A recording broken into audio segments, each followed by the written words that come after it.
Welcome to the Coach Speak podcast, built for coaches, by coaches, hosted by Jamie Bolton and Dustin Martin, sponsored by Ray Crowther, providing athletic training equipment since 1932, helping you dominate with fundamentals. Hey guys, welcome back to Coach Speak. Special episode today. I'm here with Jamie Bolton, and we're kicking off Strength Week. This is our first episode, and we have two of the best strength coaches that I know on tonight. We got John Hersel and Mark Hoover. Met both of them through York High School. We've all kind of been through York, and that's where we met them. Before we get going, I'd like to thank our sponsors. First, Tsunami Bar Sports, and second, I'd like to thank Team Builder, the #1 software for strength conditioning coaches. Yeah, so we're excited to have Coach Mark Hoover on. He and Coach Hersel. Coach Hoover has been a former head coach. He's a wing tee enthusiast, strength and conditioning coach at several high schools, and now he is the performance and technology specialist at Simply Faster. Lives down in Florida, living the dream, training people all the time down there.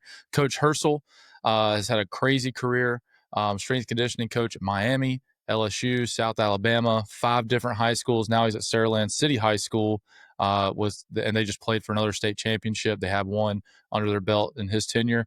And so we're excited to have those guys on. Today, we are talking about off-season development philosophy, program design, including speed and agility, how to get players to buy in and use the weight room to build culture, and then some lessons learned and some advice for young coaches like ourselves that find ourselves in the weight room. So, Coach, go ahead and get the first read, and we'll get going. Sure. Yeah. We want to shout out to Tsunami Bar Sports. You know, they're a big support of this Strength Week. And this episode's brought to you by them, the innovators changing the game in strength and power development. If you're still using traditional barbells, you're missing out. Tsunami Bar brings a dynamic resistance and real-time feedback to every rep, helping athletes train harder, move better, and reduce injury. Trusted by top programs around the country, now it's your turn to level up. Check them out at tsunamibarsports.com and feel the wave. All right, feel the wave. All right, segment 1, we're going to be talking about off-season development. So, Coach Hersel, we'll start with you. What are your guiding principles when it comes to off-season development? We find ourselves in the spring right now, and this will be released in May. But what are some of your principles when it comes to off-season development? During the offseason, one of the things I look at is, okay, what does our team need? You know, based off of the guys we lost, what our head coach wants to do, our offense, defense. And I look at that, and then I try to figure out, okay, this is what we need to be. You know, these are the guys that we have. How do I get them from point A to point B? And, when I look at it and I break it down, we usually start our guys off with 4 days in the weight room, and then we do 1 day of like speed and movement work and everything. And I try to get my guys, whenever they come in every single day, to do some type of sprint, some type of jump, and some type of throw, because I want them being as explosive as possible. And I mean, I have those guys hitting sprints every single day as they come in, and it's nothing long, maybe 10, maybe 15 yards, anywhere from say 5 to I don't know, maybe 8 reps, and just maximal intent when they're doing it. And then I couple that with the medicine ball throws and a lot of the jumps. And, and it's really, really helped our kids, because they know that when I ask them to sprint, they know that they're sprinting. I don't say jog. I tell them to do one of 2 things whenever they're with me. They're either sprinting or they're walking. And that drives my head coach nuts. So They don't do the old trot to the water bucket. Yeah. He'll say, hey guys, I want y'all jogging over here. I'm like, hey guys, we're doing speed work. When you're on the field, you can jog with Coach Kelly. I was like, and I love him to death. I was like, but when you're with me, I either want you sprinting as hard and as fast as you can, or I want you to walk. Those are the 1-2 things I have. So, but that's one of the things we try to do, and then just, address whatever, weaknesses we have in the weight room. This year I knew that we were losing a lot of guys. We've lost, the last 3 years, I think our senior classes have been right around 30 guys. And we've lost double-digit starters every single year for the last 3 years. So we've got a lot of younger guys that are having to step in that have never had to do that before. So this year we really concentrated on, getting some muscle mass on them, doing a little bit higher volume stuff at the very beginning of the spring in January, February when we came back. And then for us, we usually use it as we train 4 days a week, And then when we hit Mardi Gras, when we come back from Mardi Gras, then we'll go 3 days a week in the weight room, and then we'll go 2 days outside, with one being, speed work, movement work, and the other one being, football stuff. Nice. Coach Hoover, what do you on your principles? You can piggyback off those. What are yours? Yeah, I think, my big thing is over the last few years, particularly, is when you look at football, instead of trying to say or anything, what's, A and B equals C, I want to start with C. And C in football, in any invasion attack sport, comes down to two principles. One, when you're on offense, you're trying to create space for the ball to move in. That's the only thing that matters. And two, when you're on defense, you're trying to restrict that space. So a lot like John just said, you're going to look at your team and say, what do we need to do to create that one extra step of separation or close down that one extra step when we're on defense? And, I think one of the big mistakes that a lot of people, and John and I had this conversation 100 times is, and I made this mistake for 15 plus years as just your meat-headed football strength coach. I tell everybody I got into strength coach because in 1997, when I started coaching high school football, the head coach looked at me and said, "Dang, you're a big son of a gun. You're running the weight room." That's how I got my first strength job, So I was that, but a lot of people think, well, we've got to get our back squats to this number and our power cleans to this number and our bench press to this number. I don't really care about any of those numbers. What I care about is that C, like what is going to allow us. Sometimes it is squat, like John said. So he comes in, what's his C? He said they were going to be undersized, right? So, you've got to, what's going to help create that space and cut down that space is having bigger players, and the sprinting and the things like that. And sometimes it is, it's been different for me here in Florida because it's not like it is in South Carolina and in Alabama that you've got them in class and you've got the kids year round. At York, I mean, all of us have been at York. What a unbelievable situation. I counted up one time, I think I had 235 days of at least an hour with our football players a year because you get them in class year round. The kids show up in the summer at York. So you can run it like it's a college program. And let's just be honest, we've all been at York. They don't care about any other sport, you know? Right. So it's not like you have all these multi-sport athletes. If they're in football class, they're lifting for football, Right. And that was just, like it or not, that's just the way it was. Down here, there's no classes. There are very few. Schools have them.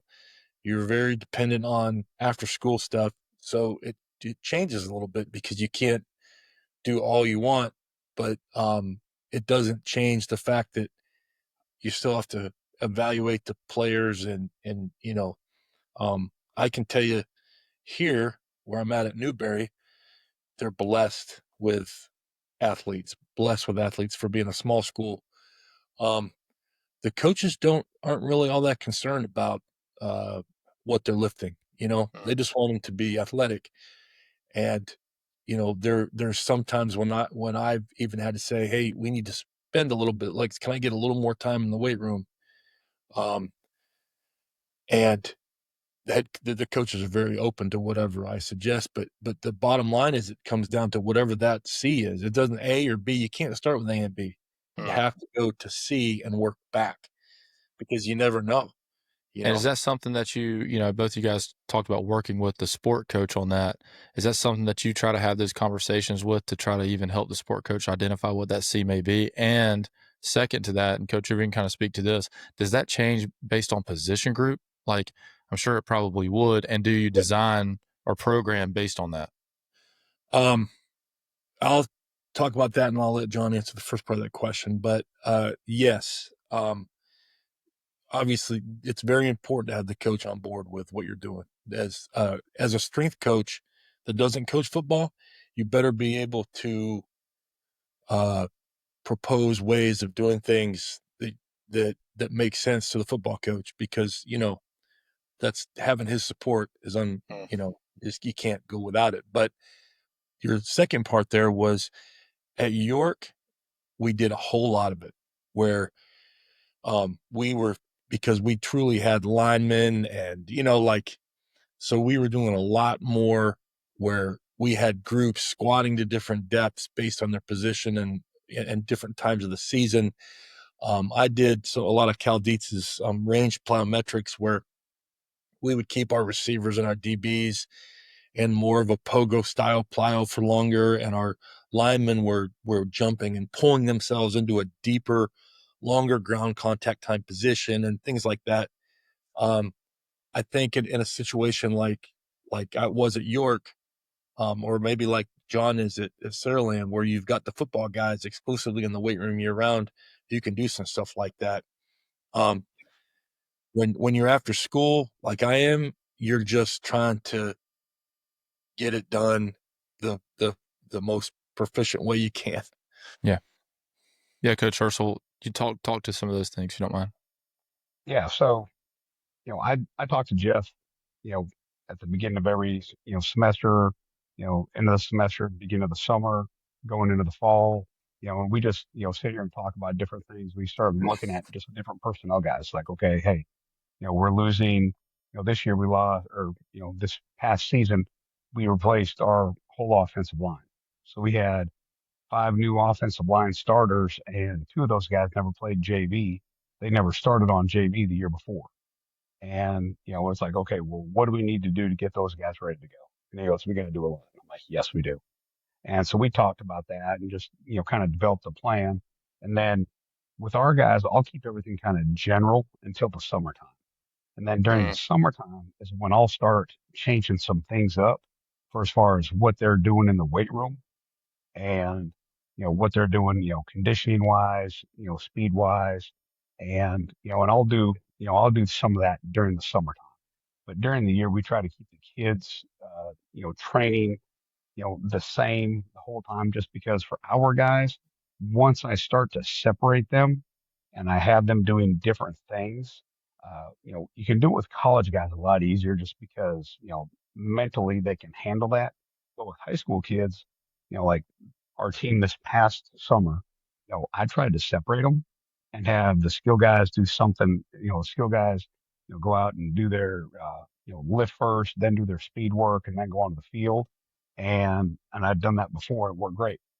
Tried to do it last summer. It was absolutely a nightmare. So I had to sit there, reevaluate everything and have everybody in there at the same time, because that's how that group of kids interacted with each other. That's where we get the most out of it. And, so it's just being able to look at it, design a plan, look at it, try to put it to work. And then if it doesn't work, figure out how to re-engineer it and get everything to work and get everybody on the same page so you can get the most out of your kids. Yeah. It was tough. It was tough, Jamie, and Dustin, when I went from the situation at York, which was a college job. Let's just be honest. We all coached there. It was a college job as far as the facilities, the way we handle it. Then I go to Metrolina, which isn't a college job. We had all the kids in class. They're spread out throughout the day. You're in there with general Joe population that doesn't want to lift weights, and you couldn't really individualize much. We had 37 minutes of total time to train every day. So you had to be very, very general. And then you jump to the after school situation, and it's tough. I don't know how it's going to be in the summer here. But in Metrolina, the last day that we would see the entire team together would be that last day of that official, 1 week. What was it, Dustin? 1 week practice, 1 week of spring practice or whatever that was in the independent. It's like the last 2 weeks of May, like a prequel to the summer. Like the last time you would see the whole team was that last practice, because you were always going to be missing at least 1/3 to 1/2 the kids in the summer. But it was such a different situation, and so coaches really need to, you can't take what John does at Saraland and take it and do it at Metrolina as the way, in those exact ways. And you can't take Canon and do it the way, it's in all the different places we've all worked. So I think the big word of advice for coaches about that type of thought process is be flexible in, as opposed to don't just listen to what we're talking about, but what's going to fit. Take things that we're telling you and saying that we've had experience with, and figure out how to tweak that to make it fit your situation, because everything's going to be different. Yeah, and it's interesting to hear, two high up strength coaches kind of hit on points that we've hit prior in the show in terms of, one, assessing the personnel. So it's really neat to hear y'all talk about how even as strength coaches, you're trying to assess the personnel that each team you train is going to have, because that may change your programming a little bit on, like John was talking about, if you got two OL who've never played even JV football, well, they're probably smaller, they're probably weaker, and you got to try to find a way to get them stronger. And then just to hear kind of that cookie cutter mentality, it's not going to be the same at every place, even in the weight room in your strength department. And I think that's super important. So will you kind of talk about, I want to hear both what you think, as far as periodization from the end of football season to spring, I guess is kind of how we'll keep it. What do y'all believe in terms of, say your team went far in the playoffs, then they go on Thanksgiving break, and then you come back in December. What have y'all seen that kind of works most when you start December, as far as, do you believe in a rejuvenation period, et cetera, and going into the spring? So one of y'all want to take that? Well, I'll start. I mean, the last 3 years we played in the state championship. So, I mean, we've been extremely fortunate, and we've had some absolutely great kids, to coach. But, we played, I mean, our games were the first week of uh, December. Yeah. First week of December, towards like December 4th, December 5th, and December 6th, was our last game. So and we came back and turned everything in, sent them to study hall. They had 3 weeks off for Christmas break. And then after that, it was okay, bring them back in and, you know, let's just, establish some type of, strength base, some type of movement base. I'm not going to bring my kids in. I don't bring them in and max them or do anything like that when we come back, because, all you're asking for there, in my opinion, is just a lot of trouble. I just want to get the kids back in. I want them to enjoy it. And if they come back and you max them, they're already going to be sore for the next week, 2 weeks, depending on how well they recover.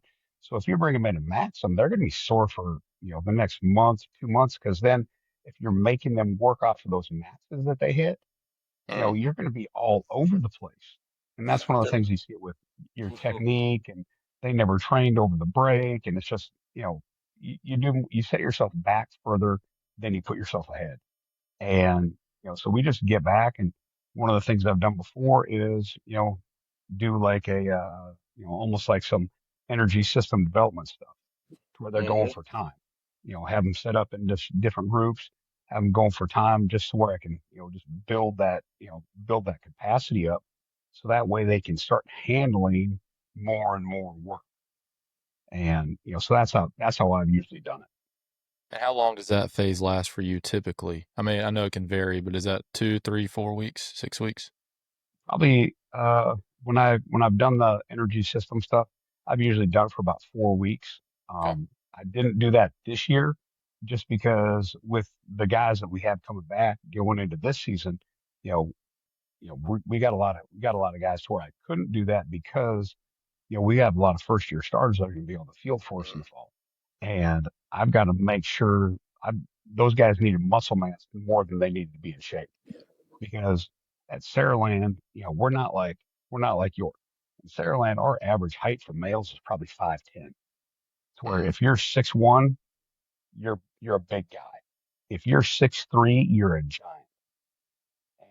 And that's just the way it is. I mean, we've got right now, I think we've got 4 guys on our team that are 6'5" or taller. But they're all like, I think the heaviest one is 225. Other than that, it's like 225, 210, 195. I mean, they're not big offensive linemen or anything like that. So I mean, we just don't have those kids.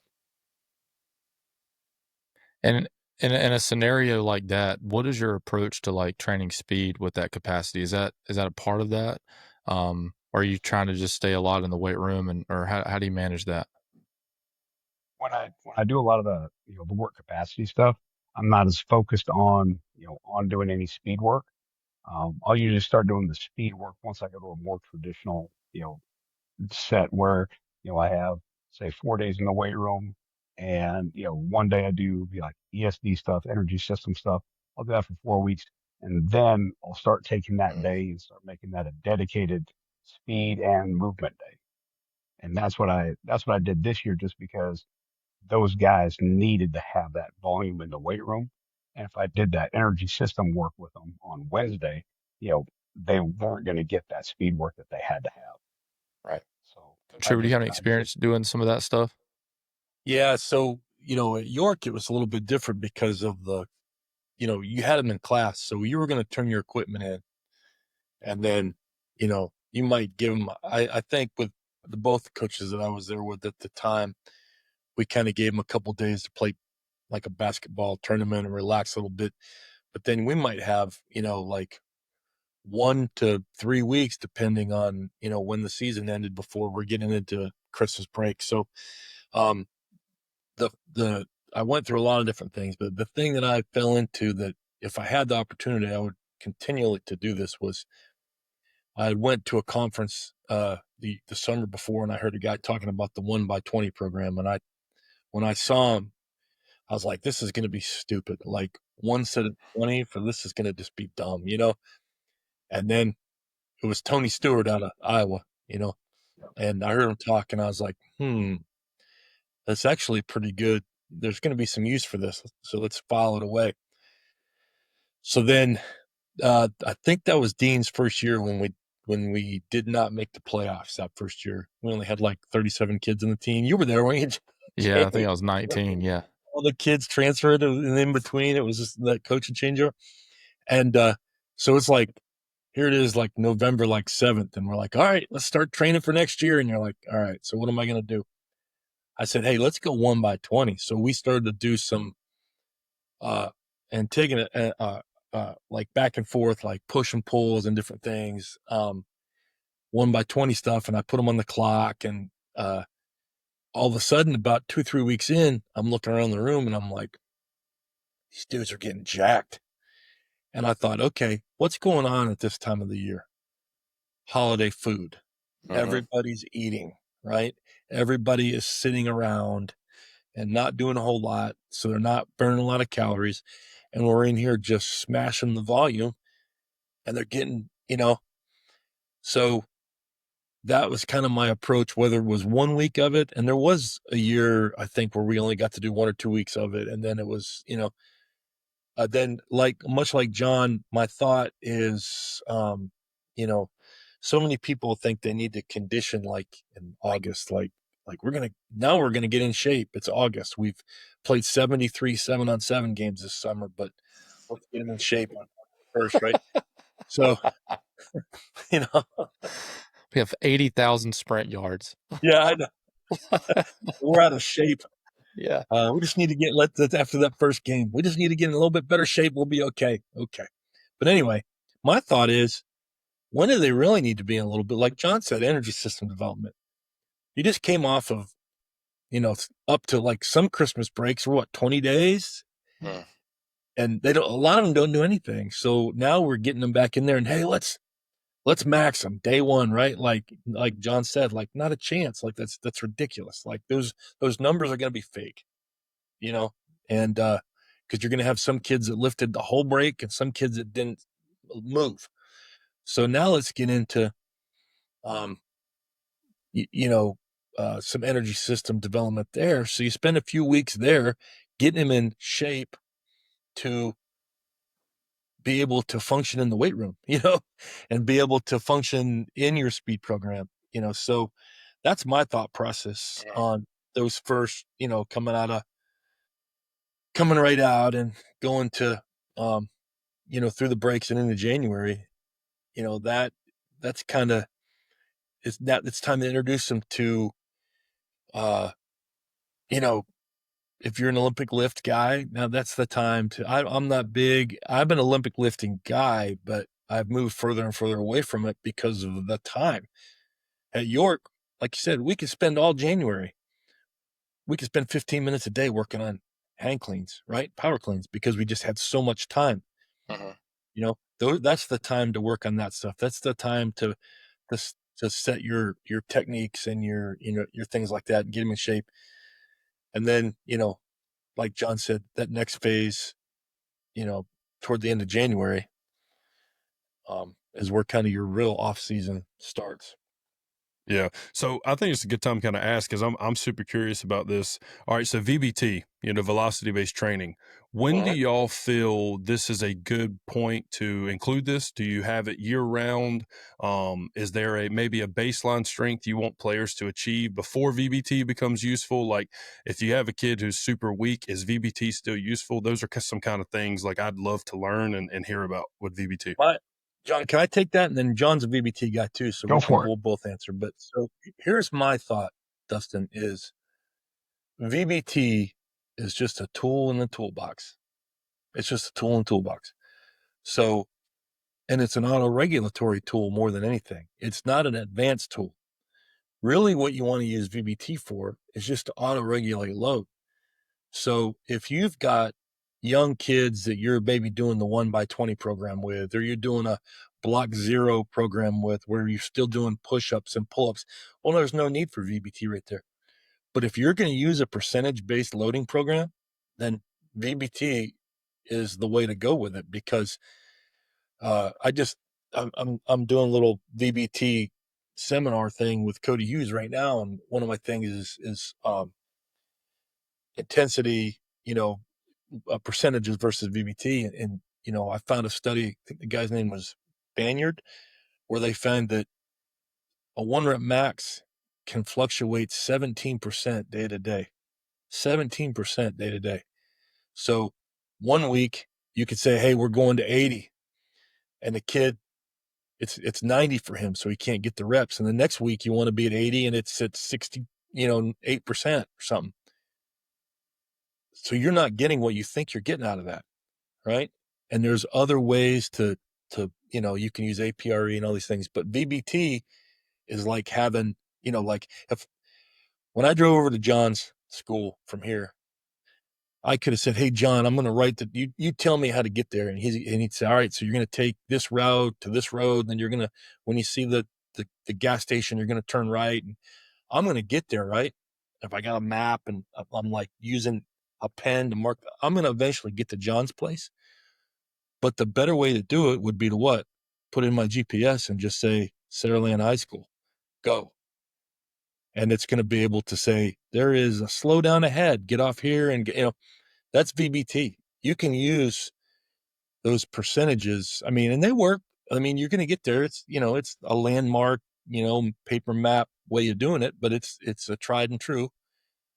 But if you really want to be precision, then VBT is the way. And I would use it anytime I was doing any percentage-based loading, whether it would be, the only time I don't use VBT is if we're like doing a strictly triphasic, isometric phase, I might not use it in there. But for the most part, I'm going to throw it on there. At York, it was as soon as we got the kids into about 2 or 3 weeks into that first spring semester, those freshmen, we're going to start using it just to teach them how to use it and then roll from there. I think I don't think it's an advanced tool at all. I think it's just a tool, and it comes down to the craftsman, right? If you're a craftsman, you can build a master carpenter. You can build a house with a 1898 hammer and square nails, and it's going to be an awesome house. Or you can take the most advanced tools and build that house. But if you're me and you gave me either way, the house is going to fall down. So you still have to be a high level coach, to use it, but ultimately it's just a tool. So with my kids, my freshmen, when they come in, they'll start coming in during the summertime. And I do a version of my version of a 1x20 program with them through the whole summer, where they're getting it for close to 8 weeks. And then I'll start introducing them to a multi-set program, and I'll do that for about probably 6 to 8 weeks again. And then I'll start them off on on an actual multi-set program, kind of a more of a beginner program for my kids. And I'll start using the VBT stuff with them right there, because that way it's easy. It's like, okay, this is your landmark. Okay. I want you to hit this many reps. It has to be at least this speed. And that way it helps them, because I'm like, okay, stop trying to go really fast with it. I was like, it's about being able to control it. It's not trying to do 5 reps as fast as possible. It's about doing 5 reps and making each rep fast. So take a little bit more time. Then you can really teach them how to lift and teach them how to train. And they start to understand it more. And I started doing that with my freshmen, because then when I do everything in the spring with them, they're actually a little bit ahead of my varsity guys because of how many days they lift. So with us, we play our freshman games on Monday. So they'll come down, they'll lift Monday, do a walkthrough. We'll give them the pregame meal, and then we'll go play. Tuesday, they'll lift and practice. Wednesday, lift and practice. Thursday, they practice and go home at the bus when the bus is due. And on Friday, they lift and they go home on the bus. And I'm the head freshman football coach, so I love that, because the best thing about freshmen is they become sophomores. But like Mark was saying, with using the VBT, that's really helped my guys to where they started, not just my guys, but even my female athletes, to where it's like, hey, you stayed up studying late for a test, because we've got some really high academic standards at Saraland. So if you have kids that are staying up late and doing different things or whatever, their boyfriend or girlfriend breaks up with them, that's going to affect the amount of rest that they get and how they come in and train. And if you're having a 1 rep max, and a kid has a bad night, or his girlfriend broke up with him, or he stayed up studying late for a test, or parents are going through a divorce or whatever, and then he's training for 8, 10, 12 weeks, and then he can't hit that max that he's supposed to hit, and the coach tells him he's a failure because of it. I don't think that's good for him. I don't think that's good for anybody. So that's one of the things I like about BBT. And we'll work up. I use it for hitting heavy singles, like a lot of time in the spring right now.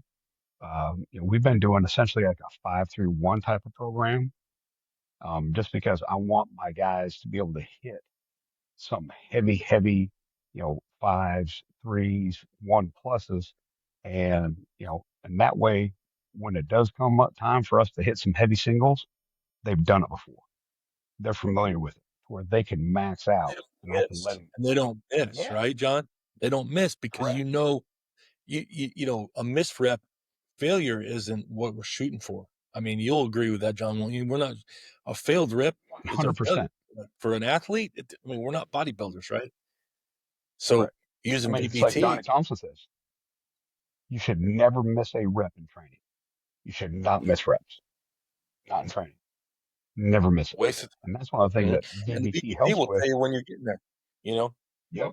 you can, and then as a coach, I've been using VBT since 2014, so I can spot it with my eye without even looking at when they're getting ready to win. You might as well rack it because you're done. The other thing I'll say about this, guys, about VBT is it teaches. John just said it teaches the kids how to lift, because the whole goal, how we're going to meet them where they're at, is they want to lift as much weight possible under whatever constraints we give them.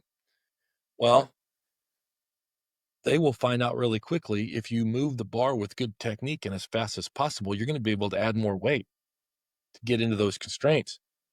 My favorite story on that is kids were using VBT the whole off season at York. I can't remember if you were still there, Jamie, or not, but we get into football season, and as my time was starting to disappear, because, at first you're getting 40 minutes with offense and 40 minutes with defense, and then the other side's meeting, and pretty soon you're getting 40 minutes with offense and 12 minutes with defense. And, it's so I said, you know what? I'm just going to go to a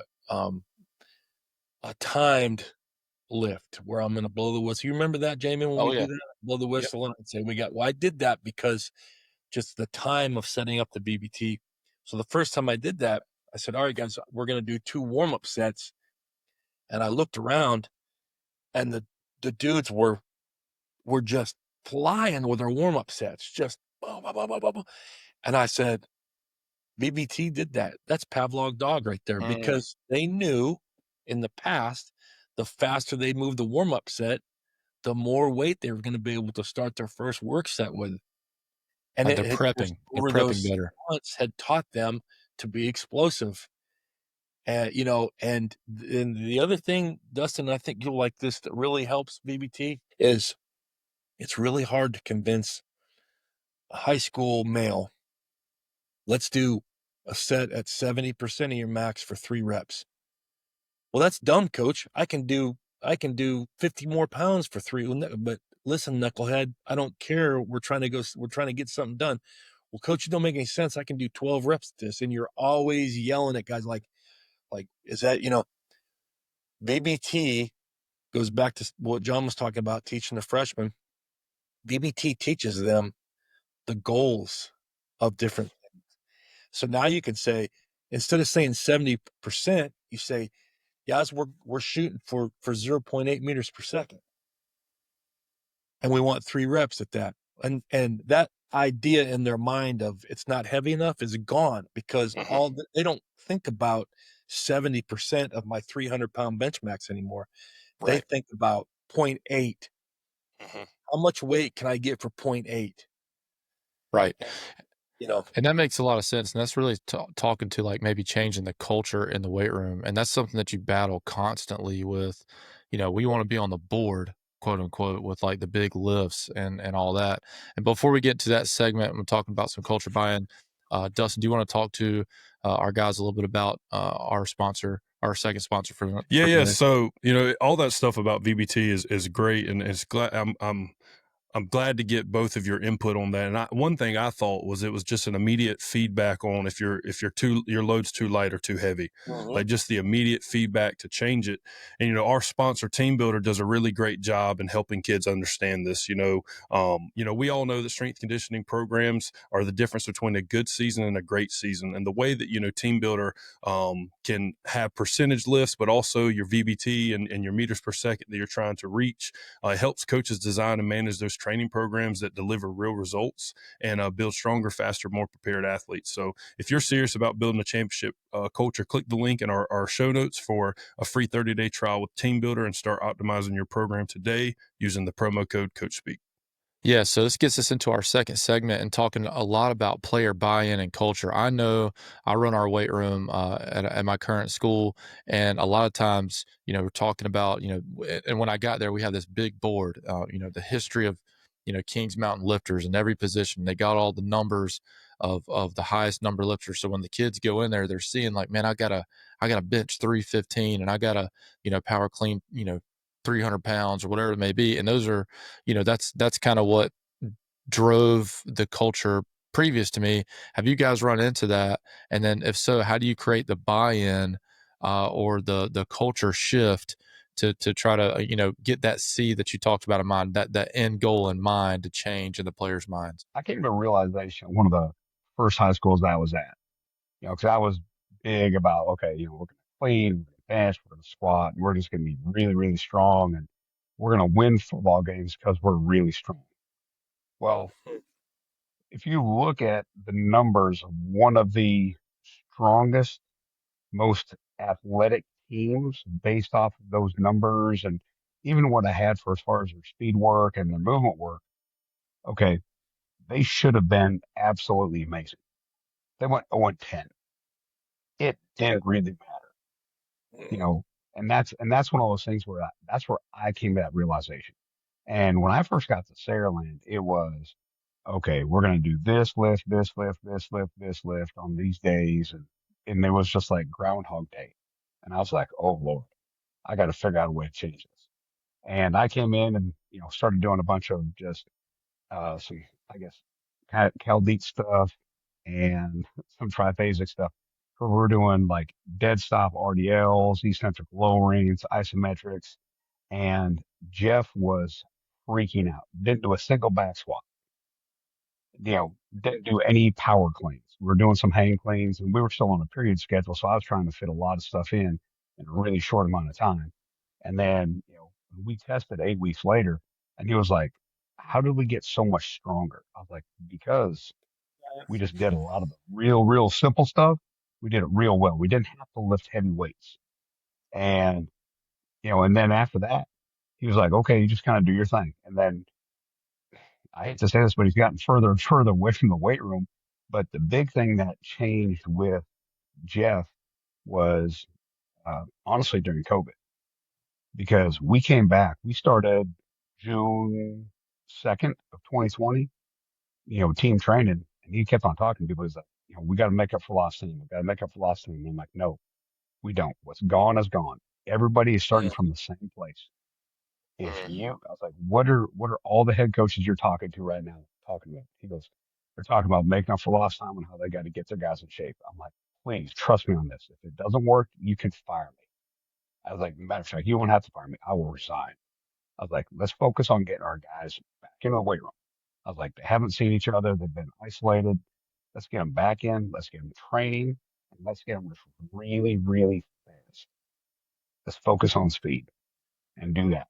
And we did it. And I was like, I promise you, all the coaches that you're talking to that are saying how they're going to make up for lost time, when it comes end of October, beginning of November, they're going to have a ton of guys hurt and they're going to be slow and they're going to be weak. Their kids are going to be burnt out by the middle of September and they're going to hate life and they're going to want to go home. And sure enough, we did that and our kids were healthy and playing awesome, going into the postseason and everything. It was a very successful season, but after that, we have never, I can't even tell the last time we did like a max. We don't max. We don't keep track of any of those numbers. I haven't done that for 5 years. Wow. I used to tell the guys at York, like, I can bench more than all of you, and it's not even close. But I couldn't play a down of football for York Comprehensive High School. Right. I think that, the tough part is sometimes, it's just that I think the record board, the max board, is negative in a lot of places because of this. And I will tell you that one of the things that really Dean and I really clicked on was he was really growth minded about this because he was really into the maxes. And I said, the only problem, coach, and this is the problem in a lot of weight rooms in America, is the football coach gets caught up with that record board. And he tells the kids, we have to have guys squatting this, and we have to have guys benching this, and we have to have guys doing this. That, what you make important is what's going to be important. And that barbell is just a spoke in the performance wheel. It's not the center. It's just a spoke. It's an important spoke, but it's not the center. And if you make it the center, then that's what the kids are going to constantly focus on. When in reality, some people argue with this, but you really look at those boards and how many guys are up on that board. Our number one bench guy sucks at football, right? It happens all the time.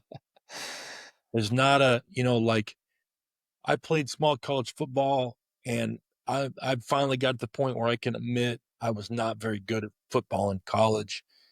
But they loved me in the off season. When it was 1 rep max day, I was the man. And then I played kickoff return, PAT, and then it got to the point where they're like, we know you have yearly eligibility, but you'd make a really good coach. Right? So I'm going to be the strongest guy in the weight room that they're trying to be like, why don't you coach? So I think it's really dangerous if the football coach isn't careful. What I really was happy at York that was something, and you got it, like, culture piece, Jamie and Dustin, you have to accept that sometimes that max board is going to be a major part of the head football coach's culture. And if that's what they want it to be, then you have to find a way to work within that. And if you have a growth-minded head football coach like Dean was, and I explained to him, we need to call that their expression max. That's what they can express on our 1 rep max game day. It's a competition, but their actual maxes are going to be training maxes, which take place within our velocity-based training program. So the kids started to understand that. Also, we got some things put up on those record boards that actually mattered, as far as, some speeds, and we had GPA up there, if you remember. But here's my story about York, and then remember Vaughn Long? Of course you remember Javon Long, Yeah. right? Oh yeah. Well, some of these got called back. I remember he scored 13 touchdowns on kick and punt returns in one season. He That was was the one of year the after I thickest, left. Yeah, he took off. he was one of the thickest football players I've ever seen, right? I mean, he could just move. But he didn't go to York. He went to York Charter. And he came back and played football. So the only time he lifted weights with us was in the summer. And this is the story I use all the time talking about strength. Dude scores 13 touchdowns his junior year, right? Comes in the weight room. We're squatting. He's doing like 135. Coaches are flipping out in the corner. Not the head coach, but some of the coaches are like, Vaughn's going to get us killed if he's not squatting more. And they're like, Coach Hoover, you're not going to talk to him. So I go over there and I say, and he wasn't squatting very deep. I said, hey, man, do me a favor. Let's go to 185 and let's get a little more depth on your squat. And, okay, coach, no problem. So here he goes, still, he's got to be stronger than this.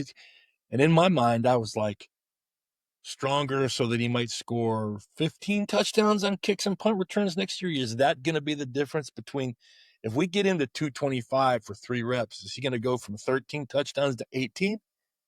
Or let's just not screw this kid up, right? So, but as a cultural piece, the coaches are asking you to do something. So I go over like I'm going to give Vaughn another lecture, and I lean down to him. I said, hey, man, listen, you're doing a great job. Just keep doing what you're doing and score a bunch of touchdowns. Everybody be happy. He's like, thanks, coach. I appreciate it. Went on with his life. Had a great season. Not quite as good a season, as he had the year before, but he had a really good season. And, sometimes it just comes down to, can the kid move and play football? Because strong is so, and John, I bet you'll back me up on this. Strong is such a perspective-based thing. Strong in what? Like, if a dude can go from 0 to 20 miles an hour in 15 or 16 yards, then stop within 2 or 3 steps and get back up to speed in 2 or 3 steps, he's strong. I don't need a barbell to tell me whether he's strong or not. That's strong. And Vaughn Long was one of those kids. Trust me, he was strong. He just didn't express it in the barbell. So that's my caution for coaches is I'm okay with the record board. I personally don't like them, but I'm okay if you do. And if I work with coaches that have it, I'm okay with it. But the danger of it is, don't forget where you're at. You're there to win football games, not weightlifting meets, right? That is what people forget. If you look at this, I did this one time, and I'm nothing against weightlifting meets or anything, but if you go through state weightlifting meets, just pick a state, at least half the teams to win the weightlifting championships didn't make the playoffs the year before. It's just a fact. It's just a fact. When I was at Piedmont High School, I wish there had been state weightlifting championships because we won between 6 and 8 games the whole time I was there. But I had dudes that could deep squat 500 pounds just dripping out my ears. And I had 5 or 6 guys in one team that could power clean 300 pounds on one team. We won 6 games because we couldn't run, We couldn't run. We weren't athletic. So that's my word of caution on the whole 1 rep max record board thing, is just be careful what you wish for, because what you really want is wins, not weightlifting championships. We had a kid when we were on our old weight room, Adam. This kid, full clean, 355. I mean, he was just an absolute freak. He hits 355, comes up with it, catches it down the bottom, and it's a bent bar, all rusty and everything. I mean, it was terrible conditions for the most part, and he just smoked it. And our head coach looked at me and goes, "Think we should add 5 or 10 pounds?" I was like, "Is that going to help him make any more tackles?" And he stopped and kind of looked at me and goes, "Are you being a smartass right now?" And I was like, "No, coach." I was like, "I'm not." I was like, "Is that going to help him make more tackles?" I was like, "It's not worth the risk." I was like, let's just stop him right there. I mean, it was the same way with Ryan Williams.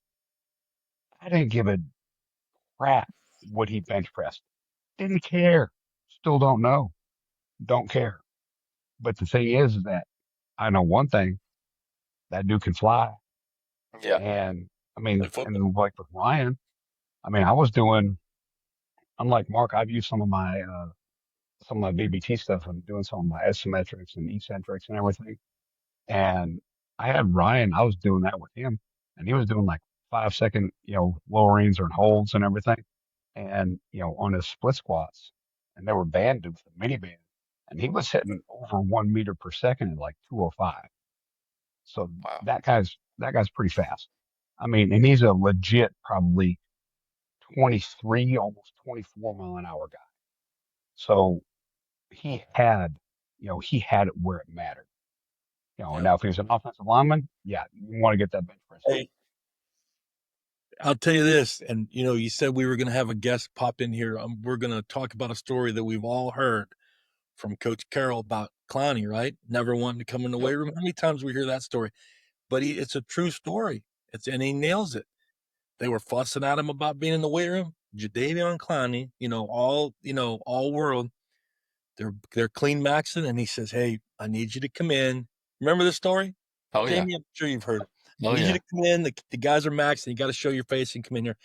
He walks in the weight room, says, right at the end of the workout, says, "Who has the most?" Somebody was like, "That guy got 335." He said, "Put 340 on the bar."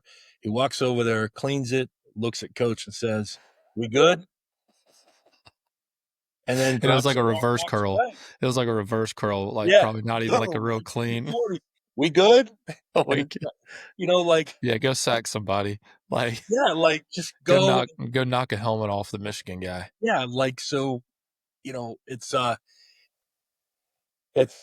Yeah, and I think too, like I think for speaking from like a like a sport coach standpoint, some of the culture piece too is like they want some coaches want like a culture of competition.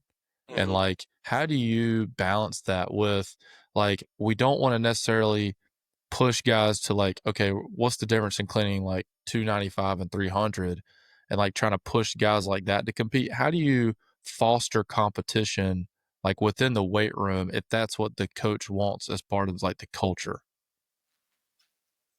I just want to start with our VBT stuff. I use Vitriv, and you can do personalized, or you can do any type of different metrics for a leaderboard to where it's not based Okay. off of weight. You can do it based off of you can do it based off of watts, peak power, average power, speed, different things like that. Our guys, when I want to see our guys compete, is when I break out our laser system, our dasher Mhm. system, and they start sprinting, Mhm. because they will stand out there, and like our skill guys or fast guys, they will sit there and they will talk the whole time, and they start Mhm. getting the competition going, and they will flat get in because I post their speeds. I post their times. I post their speeds. It's recorded. It's ranked. It's published. If you don't like it, fine. I don't care, because if you run 12 mile an hour, everybody's going to see it. You don't like I it, love it. get faster. Just I love that. because I want our guys, I want them to compete, because if they're not going to compete with themselves or against anybody else, they're not going to help us win football games, or baseball games, or volleyball, or whatever. I want our kids to compete. So Yeah, that's what I do. jumping too, right, John? You do a lot of jumping. Oh yeah. I I have a bunch of technology at the house, but in our Newberry, our weight room doesn't even have Wi-Fi right now. So we're working on how to use technology in our weight room. So I grabbed some OVR jumps, and I went over there and I said, all right, we're going to go from our squats to some jumps. So I set the jumps over on the other side of the room. Talk about compete, man. We're supposed to go squat to jump. I'm back over here to something else. And I'm standing in the middle of the room and I noticed there's nobody squatting right now. Like we're supposed to have a squat and a spot, a rest and a jump, right? With the 4 guys. Well, there's like 4 guys squatting, and I look over and they're fighting to get into the OVRs because I had them laid out on the floor, 3 or 4 of them. Guys are jumping and they're talking junk at each other. And I had to, like, you almost feel bad, but I had to, like, basically threaten them that I was going to let, the other coach take them outside and run them if they didn't, do what I told them to do. And they're like, oh, and you kind of feel bad stifling that, because, they're not going to get under there and just keep doing sets of squats for fun, the whole team. But if you go a timing gate, like John said, a broad jump mat, something where lifting weights isn't really an expression of athleticism, of athletic ability. It isn't. If it was, then why can I still lift so much weight, right? I'm a complete, non-athlete, I mean, at this point in my life. But you throw down those things that allow them to be athletes, jumping, broad jumping, running, change of direction, and you have to actually physically tell them, like, guys, stop, you know? Yeah. And Have you guys thought about doing, like, and that just sparked something to me too, like with like linemen? Could you, do you ever like do a timing mechanism with them as like they push a sled, or is that even, I don't know, is that even appropriate to try to do? Like if you got like your OL group and you got to push a sled, like a weighted sled for a certain amount of distance using like a dasher system. Is that something yeah, that you would even think about doing? John, I don't know if you've done it, but when we first got free lap at York, uh, we were uh, we were loading the bar to a point where it was dropping the lineman's speed. So we would run a 10-yard sprint and then do a 10-yard push. And we were trying to get the weight on the bar to be a 50% drop. I can't remember who over COVID, one of the TFCs, the guy was talking about those drops for the different positions. So, you load the weight. It's just another form of VBT competition, right? Like you're trying to get a 50% decrement on your speed. Um, I wouldn't do that with a skill position guy. Right. I'd, I'd, I'd have him tow it and I'd be shooting for a 10% decrement. But with your big boys, that ground contact time and the amount of game that they spend leaning into another person, that 50% decrement could be helpful because now you're getting, you know, explosiveness, but you're also getting that kind of like strength speed area. So that's something we might look into then, as far as like a metric for competition purposes. That's cool. Yeah, 'cause I mean, you could definitely do it. The only thing that would make that hard is that, you know, depending on the weight that you had on that sled, when you do it, is getting that sled back around to another timing gate, back to the starting line. Mm-hmm. That would That's true. be, I could see that as being probably the biggest problem that you'd have, doing something like with a push sled or something like that, because How I've far would you tried, push it, Coach? I'd say probably 10 yards. Yeah, that's about, yeah. I think that's it. And then you had to like have like 2 or 3 guys push it back and then restart it and all that. Yeah. Or I guess, you could, well, no, I guess if you're using a system like, say, Freelap, you could press the button on the cones and switch to start and to finish pretty easy. That's true. It'd be tough with like now personally, It's called free lap. I mostly use the new Dasher timing system, but the Dasher Silver, which is a real. Have you got that one yet, John?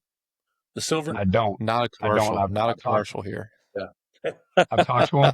Dasher Silver, only $940 for a 2-gate from Simply Faster. That's awesome. But Dustin got that I for sure. have not. But I haven't yet, but I have talked to them, and right now they're selling those things faster than they can make them almost. I mean, Pretty cool. with the free lap, I'm trying to get some. You could switch. So there's a cone, one start and one finish. Well, you push it down here, then you just switch to start and finish, and you could push it back. If you had like a 2-sided sled, I know Hans from Ray Color's working on like a 2-sided sled that Yeah. will, like, it tracks a like the boards, like a board. So it tracks a board, and it has like a specific grip on it, and you can load it down with tons of weight. It's like it's better than a prowler for O linemen. They puts their hands and body in a better position for like blocking for ground contact, and so then the other side's mirrored, so you don't even have to turn the thing around. So that's something that we might look into. There's so many ways to compete that aren't 1 rep max. Yeah. You And know? and even if the coach wants that, that's just a part of it. I mean, that you can make, like you're saying, you can adapt the culture of competition to include that barbell, but then you can also express that in speed. You can also express that in some kind of ground contact power force stuff. And that's really cool. I like that. Well, one of the things I think that really works well is that when you can get your kids to understand that, okay, we're going to lift fast for our speed work, and then we're going to lift slow for our strength work, and you get a good balance of the two, and they realize that, hey, I can still get a lot stronger and still get faster, like with your skill guys, and your big guys are like, okay, because a lot of them, they're like, okay, I just want to be big, I want to have a big bench, big squat, whatever. And then they start hitting, you have a big guy hit 18, 19 miles an hour. They will start doing somersaults and cartwheels. They will, because they get fired up. So, I mean, I'm not opposed to 1 rep maxes or anything, but I just think it has to be in the right context, I guess. Yeah. And And that's the other that's thing, one of the things about it. The other thing is recruiting now. Coaches are asking less and less, at least down here, what their bench and their clean is, and more about what they're hitting in miles per hour. Correct. What they're, our guy that just committed to Minnesota, the day he commits to Minnesota, the receiver, he gets an offer from Penn State. So now he's like, getting more and more offers. He's still committed to Minnesota, but someone from Penn State reaches out because we have a mutual contact and says, because they have some of the same technologies that I use in the garage here.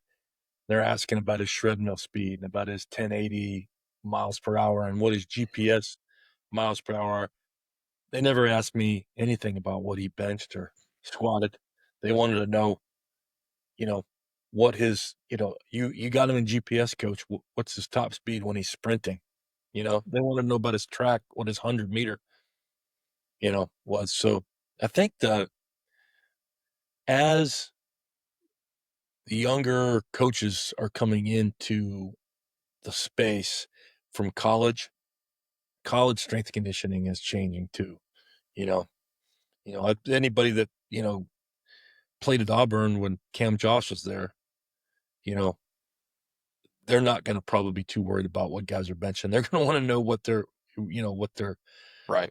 better metrics are. So, I think that's happened. And that happened with baseball. I know this is but when I first started coaching, and John probably the same, baseball coaches hated the weight room, feared the weight room. They didn't want kids lifting. They wanted to, by the time we got to at York was where it really started for me. Both baseball coaches that I had while I was there were both like, I demand that they lift weights on game day if possible. Yeah. Just don't be, just take care of them, but we're lifting, Right. we had some good times our baseball coaches, Jamie in the gym. But Some dodgeball action. oh, dude, I was just thinking that John was probably there and saw some of that too. Grab the dodgeball. Dodgeball? Yes. Dude, I Who think should I hit? broke a Who kid's should I hit? glasses. I'm taking out Lele. Well, it was like the guy was on the Oh, back they line. got the fist And fight. he was like hanging out, and it's like, well, we're playing against the seniors, and they want to call the coaches out. Well, here we go. I throw one, guy ducks, breaks the guy's glasses, man. I think I'm gonna get fired. And thankfully Straight it didn't, face like, melting kids. dude, I smoked him too, dude. I was back in my younger days. Like I You could throw remember pretty when well. the first baseball coach we worked with? Was that Eddie? Eddie Tisdale. Yes, Eddie. Put Lele down when Lele was a freshman. Oh yeah. Yeah. Oh my God. Yeah. On the other Yeah, end of he the smoked gym, him. I was like, Yeah. you want to perform He's a a baseball professional guy. Yeah. baseball player? Yeah. You do not. And, Tripper's the same. You guys were Tripper was he is a bunter. He is a slasher. Second would just baseman. absolutely crush people with the dodgeballs. That's awesome, man. Those are great times. Great competition. Well, I think that gets us into our last segment. We're going to go into our rapid fire with Coach Hersel and Coach Hoover. Dustin, you can send the first one, and you guys can both answer these. What would you say is y'all's favorite lift with most carryover? What do you think is the best lift for carryover is in terms of creating better athletes for football? Go ahead, Mark. Oh, jeez. The sprint. Yeah. Not even a lift. 5 and a Curls. 10 fly. 5 and a 10 fly. Dips. Bench press. Yeah. Bench press. Curls. I think honestly, something that's going to transfer. There's a gap between the weight room and the field, but something that's going to transfer into that gap a little bit, I think, is a nice split squat. Maybe like something to strengthen the feet as well. I'm sure a lot of people would say power clean and back squat, but here's the thing about favorite lift. Your body has no idea what lift you're doing. It knows stimulus and a response, right? So I think instead of saying one lift, I'm going to say, as long as you know the why of the stimulus and what response you're going to get from what lift you're putting them under, then, knock yourself out. Because it's just so variable. It's hard to answer that question. That's why John passed it off. But so I'm going to stay really agnostic there and just say, your body doesn't know the difference between any of those things. That's a great answer. So. Well, as crazy as it may sound, I'm going to say almost the same thing as Mark, but I like Hatfield split squats for, for power. I do them banded and, and I do them for power and do them for speeds where it's like, you got to be over 0.9 meters per second whenever you're doing them. And since we've started doing those, our big guys, they move a lot better. Our skill guys, they sprint a lot faster. And so that would be mine. I mean, I'd even say for big guys, I love doing just a regular Hatfield squat. Load them up. And people are like, well, you're not doing the traditional back squat. I don't care. You know what they're doing on the field? They're loading up, they're engaging somebody with their hands, and they're trying to generate as much force as possible. Give them that stimulus. I guarantee you that if they can handle 600, 700 pounds in the weight room when they're doing a Hatfield squat, they're going to have the confidence to go out there and compete and know that they can probably do their job against whoever you line up against. And what sounds awesome with that is it's almost like there was like a statement, like we don't train like sport specific, but really a lot of what we talked about is fairly sport specific, and like you're trying to place a stimulus that will help the athlete on their particular field. Not saying it couldn't help them on another court or field, but I love how you guys are kind of talking about just this type of movement creating a stimulus that will directly impact or closely impact the way that they play on the field and perform. I love that. So I appreciate those things. All right, second one. All right. what mood do you like in the weight room? And this may change place to place. Is that like, do you like like a hype environment where there's like loud music, or do you like focused, you know, kind of quieter times? How do you let your kids interact with each other? Kind of talk a little bit about that, Coach Hoover, and then it'll go to John. I have come a long way on that. Here's my thing. There's a, and Jamie, you've been in there with me before. There's a fine line between smiling and having fun and screwing around. And I like to stay just on the other side of that line, because I feel like when they are enjoying themselves and they're able to dance around a little bit in between the sets, and, you know, like, obviously there's times you got to reel them in a little bit because it gets a little bit, but you know, I used to have no problem, particularly our girls basketball team at York. They would just stop in the middle of the workout and just break out into like a team, like line dancing session. I swear they would. And I'd Just let make them it a have, part of the tier. Hey man, tier 3 is line yeah, dancing. like, and I would let them have that for, you know, a minute or two, and I'd laugh with them.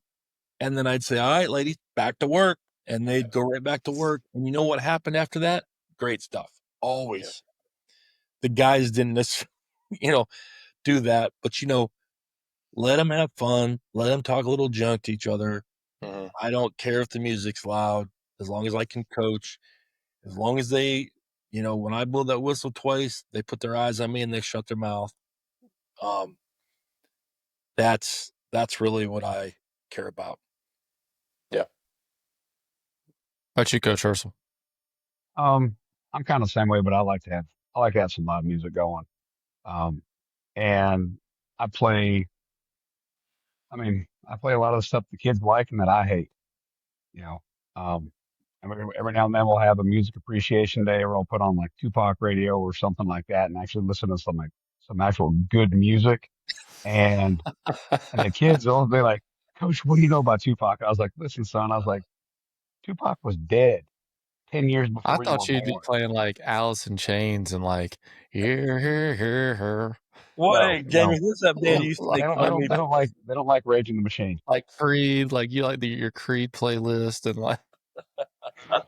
Nickelback. You're a Nickelback. That's Nickelback what dude. Like you got like a leather wrist strap and everything, bro. Like yeah, but you know, nobody hey, here just because other than us had a, well, John wasn't there definitely when we had an actual published rap star on our football team at York. oh yeah. He was there, and then I think the year I left, Big, he like signed a record deal. yeah, oh yeah.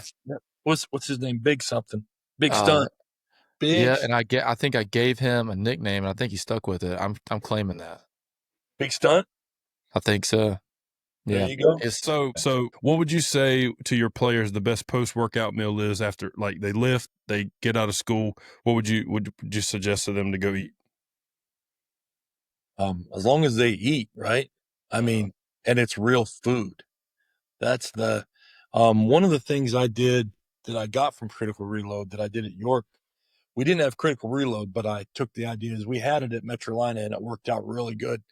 But is I put on our rolling TV screen, I put like a nonstop rolling board. We would put highlight videos on there and announcements, and and I always popped up there 10 snacks they could get at the gas station, you know, the gas station up the street. I would put a list of things, pictures of things.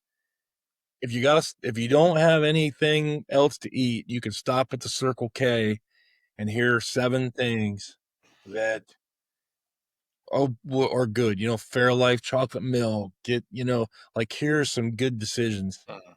Um, but you know, I mean, obviously there's a lot of solid nutritional, you know, information about what to eat post workout, things like that. But I don't think many kids are going to do that. I'm just happy if they're eating real food. I will say this, and then I'll let John, you know, go on with what he wanted to say about it probably. But I used to be upset, and we've probably all had this conversation. I used to be upset when kids would come in first block football class carrying a bag of McDonald's or like a biscuit or something, and I'd be like, guys, you gotta eat, eggs and bacon and and then you realize, man, half these kids haven't eaten since 6 o'clock last night. This is the fact that they got a biscuit or something from McDonald's means at least they've eaten, because that's probably the number one performance enhancing, other than sleep, getting a little bit extra sleep. None of them eat enough calories. None of them eat enough calories. And if they did, it would make a huge difference. So just getting them to eat a little bit of something, like we were blessed with that at York because we had those meals and we had, but yeah, I The would chickpeas. yeah, Those cups of chickpeas. Oh yeah. I know, right?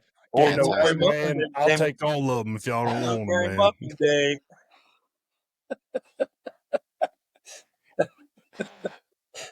We never had chickpeas when I was at York. You what? I said we never had any chickpeas when I was at York. Oh, Nah, But we didn't have those those meals kids back did the then. meals. I mean, honestly, for a lot of kids, it's like if they were to have like a couple of chocolate milks and then like an Uncrustable, something like that would be amazing for them. And that was one of the things I actually looked into doing at one point in time. And then it was actually the spring of 2020. We're going to do it through our cafeteria because you can get those small things of chocolate milk at the time. You could get those for like 25 cents or 30 cents a piece through your cafeteria. And then you could get their version of Uncrustables for like 75 cents. So I was like, okay, so for essentially like $1.25 or $1.50, whatever it was, I was like, we could give each of our kids an Uncrustable and 2 chocolate milks. I was like, that's a win. Yes. So I mean, something like that. But for the most part, I just want to see them eating because the amount of kids that I see that say they want to be a Division I athlete, and that I see them, I look over at them in the lunchroom, and they got 3 bags of Sun Chips, and and a Sprite or something. I'm like, son, that ain't gonna cut it. You ain't gonna make it. I was like, your body's gonna break down. It's only a matter of time. You can't do that. So I mean, I just want to see them eat, but And I think, a couple of what chocolate do you milks think and about, like an Uncrustable would be amazing. John? What do you think about this? I think too many parents get caught up in eating clean with kids that age too. Like, you got to eat it, Oh yeah. Like, I'll tell you. Last thing I'll say about nutrition. My guy Hunter Tyson that I had, his dad was my principal, and I had him from 7th grade till I left at York when he was a rising senior. He plays for the Denver Nuggets now. He goes off to college, and in the summer, as soon as he graduates, he goes to Clemson, and they say, "Hey, what do you like to eat the most of anything?" And he said, "I love a good cheeseburger and French fries." He's telling me this when he came back. He said, "Coach," he said, "my summer classes, I'd walk out of my first class at like 10:30 in the morning, and there'd be a GA with a bag of cheeseburger and French fries, and I'd have to sit there and eat it. And then I'd go to lunch, and I'd eat lunch, and then at 2:30 I'd get out of my other class, and there's a GA standing there with a bag of cheeseburger and French fries, because he came back at the end of the summer, and he looked like he'd gained 20 pounds of muscle. I mean, there's a difference between a kid that's just sitting around doing nothing and what they eat. But these athletes get calories. Yeah, especially in season, man. Like we had a tackle lose like 30 pounds or more like throughout the course of a season. It's like, man, that's incredible. Wow, that's crazy. I mean, I agree with you, Mark, on that. And then it's like, you know, a lot of parents, depending on what they do or whatever, you have a lot of moms that are like, okay, I want to be like low fat, no fat. I want to do this. So they're buying all this stuff that tastes absolutely awful. And it's like all those kids want. It's like literally give them a milkshake with a couple spoonfuls of peanut butter in there every single night. I've had kids ask me before, what can I do to gain weight? Drink a milkshake every night.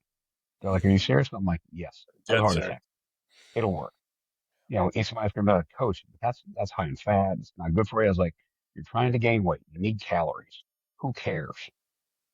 I mean, that's one of the things I think a lot of people get too worried about pregame meals, and they'll feed these kids stuff that they're not used to eating. And then all of a sudden the kids are like, oh, coach, my stomach hurts. So they started having, different digestive issues. It's because you're feeding these kids something that they're not used to. You Mhm. know, they're used to, I mean, I'm not saying you have to feed them terrible, but you have to think about that because that's gonna affect their performance. If they're used to eating, McDonald's, Burger King, fast food, whatever, fried food, and then you start feeding them, you know, hamburger steak with no gravy on it or anything, and then some green beans, they're they're gonna hate it. They will order stuff in. Yep. Our guy did that 2 years ago. Our pregame meals were baked chicken fingers, and the kids hated them. So they were ordering food in. They were having it dropped off, and they were having their parents bring it to them at the school in their downtime, and it'd be up at the front. And finally, the head coach found out about it, and he ended up going with Fusaklis for a pregame meal. And it's just, but the kids hated it. It Yeah. tasted I awful. don't. Yeah. No doubt. Well, guys, we had a great episode. We really appreciate you being on and sharing your expertise with us. It's so good to catch up with you guys too. A lot of connections that we've made years ago, and now it's good to see everybody back and I guess in a virtual space, but we're all kind of talking, and it's been great. But we really appreciate you guys being on. Dustin's going to have to go through there and cut out like 20 minutes worth of inside jokes.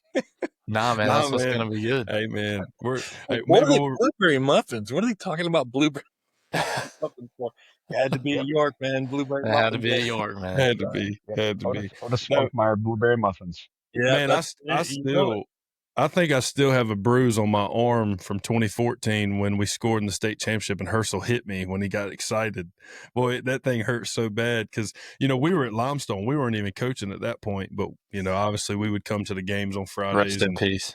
I think, oh yeah, RIP Limestone.